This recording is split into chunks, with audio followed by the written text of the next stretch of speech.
Welcome to Now for Someone Completely Interesting. I'm your host, Ben Poulin.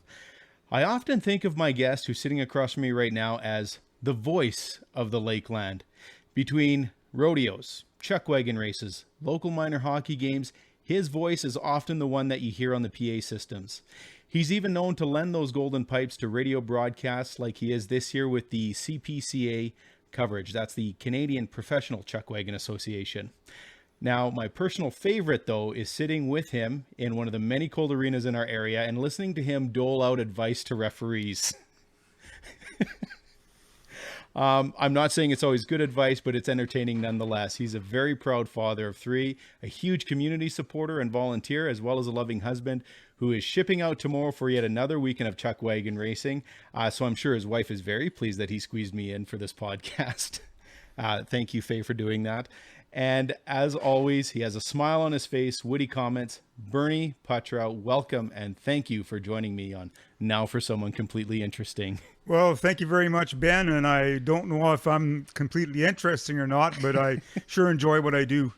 Well, you did come recommended. And one of my previous guests who I bounce a lot of ideas off, Kurt Price, says, you know, Ben, I can get you Bernie Poitras if you want. You got to have this guy on your show. I said, you know what? I've known Bernie for a while. I think I can get him myself if I ask nicely. So here we are. Now, I've known you for a number of years, Bernie, but I'm always finding now that I've been doing these podcasts with people that I've known for quite a while, I'm always learning something new. So as much as I know someone, I really don't know a lot about. So let's go back a little bit. You've got quite a career actually in broadcasting. I know from my days in radio, we had you on doing the Lakeland Rodeo Finals in St. Paul, doing radio coverage from that, of course, with chuckwagon racing and everything. But let's go back. Where did all this start? Like, how did you get involved with, I guess, that side of things? Or did you actually participate in rodeos before you became a broadcaster in rodeos? Yes, I did. I started out, I rode a few junior steers back when I was a kid. I got on a few bucking horses, which wasn't a very good idea for me. I just wasn't very talented. And then at a time I team roped and calf rope, which I really liked. And I was actually not too bad. I wasn't a championship caliber, but I was fair, I guess I could say. I could catch a lot, but I had a real trouble flanking because I wasn't that big a guy and I never worked out or anything. And I could catch, but I couldn't throw him down. Gotcha. Did anybody ever work out in those days? Well, I'm not too sure, but I've always had a lifelong interest in broadcasting for sure. Back when I was a kid going to rodeos, when I was a young guy, I would listen to a great rodeo announcer back in those days. His name was Ray Kelleher, and I'd listen to him announce, and I'd come home. I was like maybe 7 and 8 years old, and I would still have the rodeo program, and I would read it, and I would announce the whole rodeo from home when I was like 7 or 8 years old. So that's where my interest lied right then. So you actually did go to school for broadcasting. I took a broadcasting school. It was called CHIT Broadcasting at Edmonton, right at the end of Jasper Avenue. Mel Stevenson was the instructor who's since passed on, but actually Bob Layton, everybody heard of Bob Layton. And I read his book, My Life in Radio, and Bob Layton credits Mel Stevenson for giving him the ropes in broadcasting. So he was a great guy. Mm-hmm. Where did you grow up, Bernie? Because I grew up just north of town here, Elk Point on Moose Mountain. Okay. My brother still lives there. My nephew Wade lives there. So yes, So rodeo and everything was always in the area, always local. Always. And I was always had an interest in rodeo, and also hockey was a great interest of mine. But actually, all sports. Mm-hmm. And so, yeah, definitely wanted to get into the broadcasting side of things. Over the years, it's not exactly a full-time job, but it seems that you're always involved in it, but you actually work full-time outside of doing these broadcasting stints. Oh, for sure. Yes. I've worked in the oil patch since I left school at 17 because, of course, as you realize, I knew more than all the teachers would know. And so I left school and I went pipelining. The first job I had, I worked 62 days without a day off right out of school. And I thought, maybe I shouldn't have quit school, but I guess then it was too late. So, yeah, so that's where I've been. And still to this day, as I mentioned, you're gearing up, you're taking off tomorrow to go do some more chuckwagon coverage with the CPCA. but you're still working a full-time job on the side. Like, how are you managing all this? Oh, I've been doing it for quite a while, so I don't work all that hard, but I do work. Yeah. So I work for Hans Welding in town here. Okay, so they're quite accommodating. They know that it's kind Yeah, of they an got a important list of part. my I give them a list of my schedules and the days I'll need off. But yeah, so thanks for that. Has it always been that way for you? Like that you, because as long as I've known you, Bernie, like it's either local rodeos that you're involved with, or I know a lot of years with the chuckwagon racing that because you've worked for a few different companies over the years. Yes, I worked around Fort McMurray lots during the winter time and stuff like that. But I didn't like being away from home that much with the kids growing up and stuff like that. And Connor playing a pretty good level of hockey. I was missing so much at home. Mm-hmm. And I also really enjoy what I do with the wagons. Does the family follow you around to some of the events too? Well, at one time they did, but lately no, because Faye's working full time too at the bank, and Connor's got his other activities that he's doing. The girls have left now; they're on their own, working away, and so it's basically this weekend. Last weekend was just me. There's two main chuckwagon circuits here that we know of, the WPCA and the one you're involved with, CPCA. What's the big difference between the two? There's not really a whole big difference. The WPCA runs mostly in Alberta. They got a show in British Columbia and Dawson Creek, and the CPCA is mostly in Alberta and Saskatchewan. So the rules are the very same. They run outriders the very same. They run the same pattern. So it's there's not a whole lot of difference. I always thought the biggest difference was one had the notorious Bensmiller boys and the other one. Yeah, the Kurt and Chance. Chance has run with the CPCA in the past. Buddy Bensmiller, their dad, started in the CPCA. So, yeah, Kurt is over in the WPCA, 4-time world champion and a great guy off the ice. But but a really talented hockey player Yeah. too. He I've heard people say that Kurt probably could have played pro hockey if it had his mindset on it, but he's he's a wagon driver full force. Well, he has played with pros with the senior AAA teams that he's been a part of. So, oh yeah, coached by Brian Sutter one year that's at right. the Allen Cup. A couple times. Yes, so A couple times, and yeah, so did Chance. Did you ever think? Now, obviously, you've got the foothold on the chuckwagon, the rodeo scene. But as far as doing play-by-play with hockey, was that ever something you considered? Oh yeah, I did the very same thing too. When I was a kid, I would be listening to a game, maybe Montreal, Boston, or Los Angeles, or whoever, and during the intermission, I'd take a hockey stick and I'd pretend I was announcing the game. And I did the very same thing. I recall in whenever it was, Canada, Russia, the Summit Series. 72. And I was just making Russian names up. I didn't know. And I was announcing the games, but I was, like I was Kornway and Mahovlich and, all the great Canadian players. And I didn't have a clue who the Russians were. I just made names up that I thought were Russian. Yeah. Turns out most of them were Ukrainian, but So you should have had some good debate. There's a lot of Ukrainian names in the area here, but you just made me think of a funny story. When I was going to school at NAIT, we had the opportunity to do play-by-play for NAIT games. And as I mentioned earlier, Kurt Price, who I went to school with, who recommended you, we were doing the game. I was the color commentator and he was calling the play-by-play. And he's throwing out names like left and right. And I'm looking at the rosters and who are you talking about? And he turns his mic up. I'm just making the names up. He whispers to me. yeah, yeah, and the thing about that level of hockey and any kind of level, not except, for the National Hockey League, number 6 is now wearing number 9, even though he was number 6 the previous game, he's now wearing number 9. And, that kind of stuff is. I'm just wondering if it's a broadcaster's trick of the trade that I never picked up on, and maybe that's why I didn't end up doing live sports coverage. It's pretty good. But yeah, I did actually a Cold Lake Ice game this year. Okay. Which was pretty good. I really liked it. It was good and fast hockey and clean. Like the Junior B League is cleaned up quite a bit, and it's good hockey. Mm-hmm. Has that ever happened? Sorry, with back to making up the names, where you kind of have a brain fart, so to speak, and you make up names for some of the chuckwagon racers? No, I've got a handle on that pretty good, but Those might Yeah. be guys you don't want to screw up their name either. no, right? well, no, and they're pretty good guys. They're pretty good guys. All of them. They're decent guys. All of them. Over the years, what were some maybe some of the more memorable moments that have come out through your involvement with either rodeo, chuckwagon, or hockey?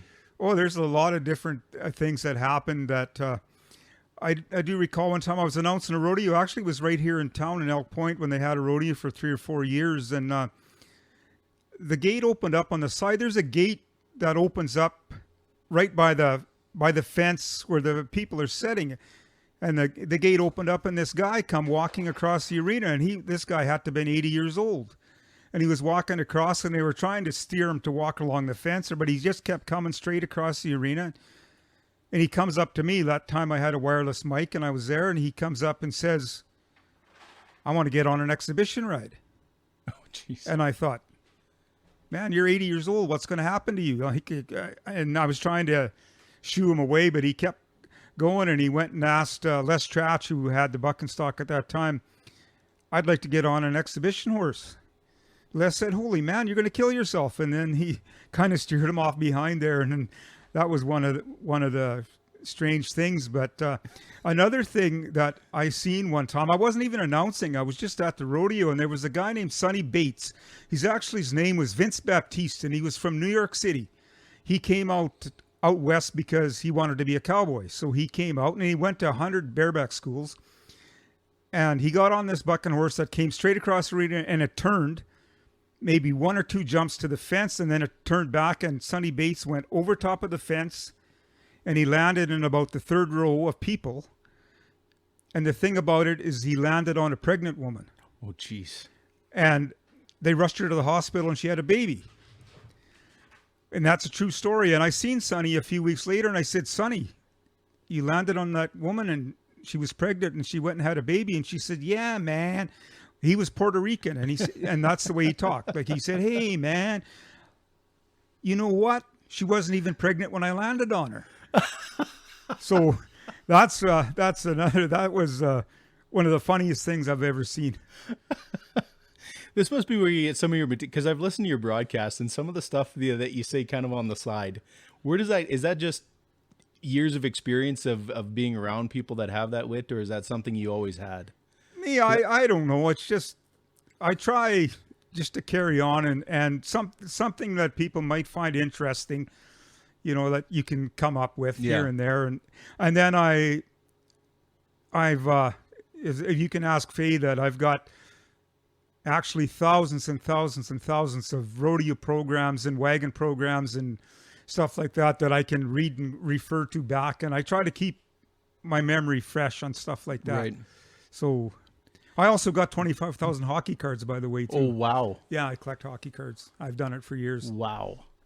When you're preparing for broadcasting, like obviously my involvement with the industry, I've talked to a lot of people, mostly on the hockey side of things, and I met it was Chris Cuthbert and Greg Millen, and we were talking about how do you prepare for play-by-play in the games, and they both kind of said, well, they'll watch each team's previous 3 games, and they'll have like the freshest who's on a hot streak and everything like that. Maybe it's a little bit easier in the chuckwagon world because it's you're following the same people all year, and Yes. year in and year out. There's not a whole lot of turnover. Like the veterans have been there for years and years. But as the season goes on, do you find you're taking notes throughout preparing Yes. for each one? And Yeah, and you can see the improvement in guys too. But it's not only driving; it's the equine athletes too, the horses and stuff. Right. Because, but you got to have a special talent too. Because if they drop me in a wagon box with the best horses in the world, I'm not going to win anything. right. Because I just can't. Like, I'm not that talented. Have you ever driven a wagon? Not one that's going to run. Because you seem like I always find that that's probably one of the what you're more known for was within the chuckwagon circuit. That's why I kind of asked, had you participated, but you did the rodeo side, but not so much the chuckwagon.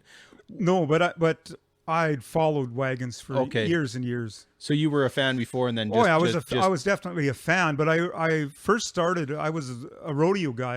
I announced rodeos to start with, and then one time somebody said, "Why don't you give wagons a shot?" Because they were looking for an announcer in the CPCA, and I said, "Well, I've never done it. Yeah, I don't want to make a fool of myself. Well, give it a try." And I think we went to Melfort, Saskatchewan. Was the first wagon race I did, and first 3 or 4 races I announced were pretty shaky, but after that I kind of got the nerves out of my system, and by the last day I was okay, I think. I don't know. Was there a big, because and I'm thinking rodeo events, you're talking about one participant at a time kind of thing. Yes. And you're painting that picture. When you get to chuckwagon, it's 4 wagons at a time, correct? 3 or 4, yeah. 3 or 4. So then there's names, there's outriders, and all this that's happening, and did you find that there's a lot more to try to bring to the ear of the? Oh yeah, listener? there is. You gotta know who's who and what's happening, because things happen at such a fast pace that you don't. It frustrates me when I know from time to time I make mistakes too, just like everybody else does. But once you get going, it's okay. Mm-hmm. Any crazy characters over the years that have come up that you've either worked with or witnessed with the sport of chuckwagon racing? Well, everybody's got their own story. Like they're mostly guys are now into their 4th generation of wagon drivers, so it's kind of a family tradition with a lot of them. But they are guys that start out of the blue, out of nowhere. There's a guy driving this weekend, Jamie Tom. He's from Lashburn.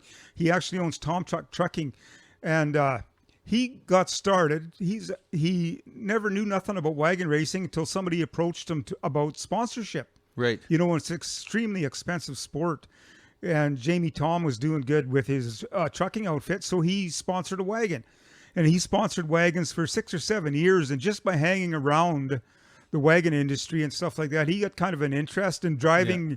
He'd ride in the wagon box and drive the wagon back after the races and stuff. And just last year, he bought a bunch of thoroughbred racehorses, and now he's driving wagons, for a guy that never came out of anywhere, no previous experience in the industry. And mostly a guy will start out as an outrider, just helping around, being a barn hand, like helping around, cooling horses down and brushing horses and stuff like that, feeding them.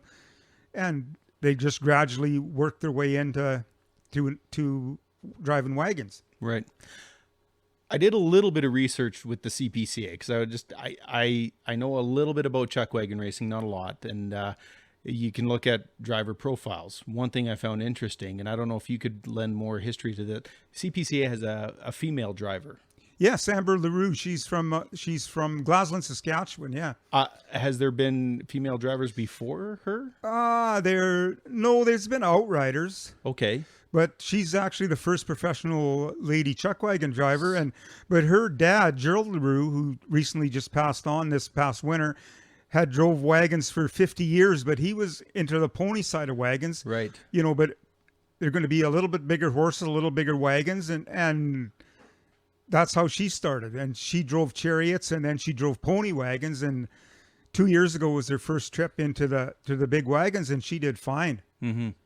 I found it interesting, so I just kind of wanted to know, with your knowledge in the sport, so that's history right there. Yes, so, and it is, yeah. Right on. But there's been a few girls that have outridden through the years. There's actually one this year that's outriding. She's pretty young. She's just got started in the last couple of years. But May Gorst, she's from Meadow Lake. She outrode for years and years, like 10 years, and she outrode at the Calgary Stampede, and she never took a backseat to anybody. She's a great horse person. We talk about outriders. Can you explain a little bit about what the role of the outriders are in chuckwagon racing? Well, there's one that'll hold the lead team. Okay. Before the start of the horn, one guy will throw the stove into the back of the wagon, which actually isn't a stove now. Back in 1923, wagon racing started in 1923 at the Calgary Stampede, and they'd run around the racetrack, and they actually loaded an actual stove into the back of the Right. wagon, which I don't know how heavy it would have been, but it took two guys to probably load the stove. And then once they came back to the main field, they unloaded the stove and had to get smoke coming out of the chimney to make a qualified time. Oh, wow. And then through the years, they used those great big beer kegs Yeah. as a stove. Right. But that's pretty dangerous if that thing bounces out and you happen to run into it. And then they went to a big wooden box Okay. and they'd load this, and that was pretty heavy. And now they just got a collapsible 2 feed buckets, rubber feed buckets, which are bolted together. And that's the stove these days. They just load it. It's light. If you run over, nothing's going to happen. It's light. So I was just going to ask, is there a necessity for like a specific weight? Because obviously there must be some historical element to why they would load a stove into a chuck wagon. well, right? it was. If you had to pack camp really fast. Yes, and you get were out, packing yeah. camp and heading back to town or Right. to the ranch or wherever, and it just became kind of a competition between 2 or 3 or 4 Mm-hmm. guys that were there, like an old. But it was at that time it was an old ranch wagon that Right. the cooks cooked out of the back of the wagon, and they did have a stove in that, and that's where that started. You talked a little bit about like sponsorship and how expensive it is, and we've seen though they have big auctions where they auction off the banner, like they sponsor the wagon. And Calgary Stampede tarp auction for 10 days. You can pay $200,000 if you are a business to run your tarp, and you know it's extremely expensive. I just came back from Yorkton last weekend, $197 the fuel in Yorkton. So Wow. you know that's pretty expensive. So sponsorship is a huge part. Not only for the racers, but maybe for the broadcasters. Oh, for too? the broadcaster too. I got a couple people here that, like, I'm not very good at selling myself and asking anything, but I thought, well, man, I can't afford to go unless I. So Troy Lawrenson with Impulse Downhole Tools jumped on board with me, and you know Troy, if you have watched him play hockey, he was a great hockey player. Right. And then also Jed RV Solutions in Bonnyville, good friends of ours. Pat and Nat Amiot, how we got contacted with them is Connor, my son, was playing hockey with his son, and they become great friends, and we became friends with them too. And they own Jet RV Rentals in Bonnyville. If you need any vehicle or RV repairs, anything, roofs, hot water tanks, tires, anything, they'll do it for you. Also, the Elk Point Community Lions Club here, I was really surprised, but they jumped on board here and gave me a little cash. And Northern Lights Library Systems, I can't thank them enough too for doing what they done. And also Paradise Hill Ranch and Western Wear supplied me with a bunch of shirts, which I'll have to show you one of them. They're pretty fancy. We'll call them Bernie's tarps. Yeah, they're and I try to make a point of every show to thank them. Absolutely, and and that's why I brought it up, to be honest, because it's important that I think what you're doing, because I know a lot of people clear across the province that comment, that listen to all both WPCA and CPCA, that and we're at a state now, we're coming out of this crazy last 2 years where we really need this return to normal, and we can't bring those coverages without people like you, and you can't do it unless you have help, not only the cooperation from, obviously, like you said, your employer that gives you the time to spend on this, but to be able to afford to go from, because it's not like you're making money at this. No, well, I mean, a little bit, but not, you know, it's not. You know what I mean, though, you're right? not getting, definitely, I think the Lotto Max would pay a lot better. I'm trying to think. I had something else I wanted to ask you, Bernie, but I'm drawing a blank. Well, broadcasting and stuff is, I did a lot of this past winter hockey games. I did all Lakeland Panthers, most of their away games. Okay. Oh, you for your son's hockey team, you guys were actually doing yeah, we did. We were Facebook Live. Oh, we wow. did lots. And as you mentioned before, referees. I try not to, but sometimes I get carried away. It gets the better of us. And I do want to say this. When I say community supporter, like I did in my intro, and I think that's what I was thinking. So your son, Connor, you guys are well entrenched in the Elk Point community, but he's gone to play a higher level of hockey over the last few years in Bonnyville, Cold Lake with the Lakeland Panthers, yes. It's Double A, correct? Double A, yeah. Bantam midget. So he's been away for a few years. But I always see you guys, if he's not playing, you guys are following the Elk Point minor hockey, which I think is great. Yeah, we go to quite a few games. Well, that's whenever we can. That's where I've learned all my best chirps that I have for referees is from you. Well, there's been some times I was on the verge of being ejected, but so far, there's probably a few refs that are going to listen to this podcast and wait, I know that voice, and they're going to be looking for you in the crowd.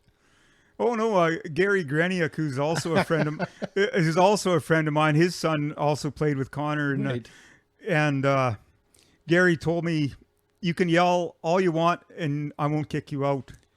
I said, "Oh, that's great to hear. That's great," because he likes to eject people every once in a while. Yeah, and I know I'm familiar with him as well with helping to coach with senior hockey, but he is like in charge of the refs for the area too. Yes, he does all the courses and stuff, so he's up there. But there was another senior ref from St. Paul who I do have plans to have him, so I'm not going to give this one away too much, but one of his favorite sayings is, no matter what happens in the game, the ref always wins. You know why? That's true. The ref gets paid. Yeah. Unless you're in the NHL, then the refs are, they're paid well, but not as good as the players there. So. Oh no, I often wondered how much a ref or a linesman would make in the NHL because they ref a lot of games. They do. They're. And the pressures and the stakes are definitely higher there. It's $1 billion industry. For sure, yes. I can't imagine. And I'm one of the worst when it comes to dealing with refs personally. But it's always entertaining to sit with you in the crowd, and I love seeing you and your family at the rink, even though you guys still are playing away and stuff like that. So, and the other thing I want to say, Bernie, is a proud father of 3 kids. We talk a little bit about your son Connor here. He's done very well with hockey, but every time I see a post with you and each of your daughters and each of your kids, I don't think I see a prouder human being than you with each of your kids, and that's a testament to just someone who has a great family, who's done great things, and I admire how well they adore you as well. Are you sure? I think they do. They won't admit it. Connor, he's sitting across from us there too. I know he won't admit it, but it's something that resonates. And I don't know. And that's part of the thing. You always have an appeal that is friendly, warm, welcoming. People love to talk to you. And one of the big reasons why I wanted to have you on the show as well and share some of that stories and share some of that personality. I want to tell you another thing that I enjoyed doing is broadcasting is 2 years ago, just before the pandemic hit, is I got to ring announce wrestling. Oh, yeah. RCW, Real Canadian Wrestling, came to Elk Point, and the guy that was supposed to be the ring announcer is Steven Stiles, and he actually had to wrestle because maybe they were short of wrestlers. So right. They threw me into it, and I thought, holy man, this is something else. And I forgot about that. I was there. Were you there? Yes. I enjoyed that so much. That was good. That whole event was spectacular. I hope they bring it back soon. I understand that they are bringing it back sometime this summer or maybe fall. Hopefully. Yeah, that would be great. I'm definitely in. Okay, Bernie, you know how this goes, and we talked a little bit about beforehand because the question's coming. Before I wrap things up, you're here as someone that I think is completely interesting, and a few people have recommended you as well. So who would you recommend as someone completely interesting that you think should be on this podcast? Well, there's actually 2 people. Is Greg Buchanan, he's my co-host on the CPCA radio network, and I think Greg would be good because he's been involved with sports for like 35, 40 years. I think his name is synonymous with Lloydminster Sports. Well, yeah, and he was the GM of the Border Kings and the Bandits as well. Right. And another one would be Dean Mayrant in Cold Lake. He's running the Cold Lake club. My son Connor is part of the boxing club there in Cold Lake. Next week he's got a match too. Excellent. In Cold Lake at the Energy Center. But Dean has played pro hockey all over the place. He was in the fighting league in Quebec, and he judges some of those ice wars too. So, I mean, he's been around. He's fought some of the toughest guys that ever laced skates. He's fought Donald Brashear and a whole bunch of other guys. And so I think he'd be interesting combining hockey, like he's been pro hockey player for years, and now a boxing coach, coaching kids. Like a calm guy. I think he'd be a real good interview. I always find it's funny. The toughest guys on the ice are the I don't want to say softest guys, but maybe soft spoken and friendliest guys off the ice. And I don't know if that's. I'll tell you a little story here too, Ben. DJ King, who played with the St. Louis Blues and the Washington Capitals in the NHL, is now driving wagons on the Canadian Pro Circuit here, and the Meadow Lake Broncos. And he said under no circumstances would he fight playing senior hockey right now, because he said when he played in the NHL, he was being paid to fight. He fought the toughest guys there was. He fought Derek Bugard and some of the very tough guys, and he said there's no way that he would fight. He said, I've got nothing to prove by beating up a guy that played junior B hockey. So absolutely, he said, I'm not fighting. For sure. And I don't know who would want to fight him, but nonetheless, we could probably go on and on, but Bernie, thank you so much for agreeing to do this. And it was a little bit short notice when I got a hold of you on this. You have a very busy schedule. Bernie Poitras has been my guest. He is, where can people listen to you on the CPCA coverage? 95.9 Lloyd FM or log in through Facebook. Okay. So excellent. Yeah, that's where we're at. So thank you once again. Bernie Poitras has been my guest. And now for someone completely interesting. If you've enjoyed the podcast, please make sure you find us on your favorite podcast provider by searching Pool and Radio, or Now for Someone Completely Interesting. Give us a like, and please give us a subscribe. Bernie Poitras, once again, Now for Someone Completely Interesting. Thank you so much. Thank you, Ben.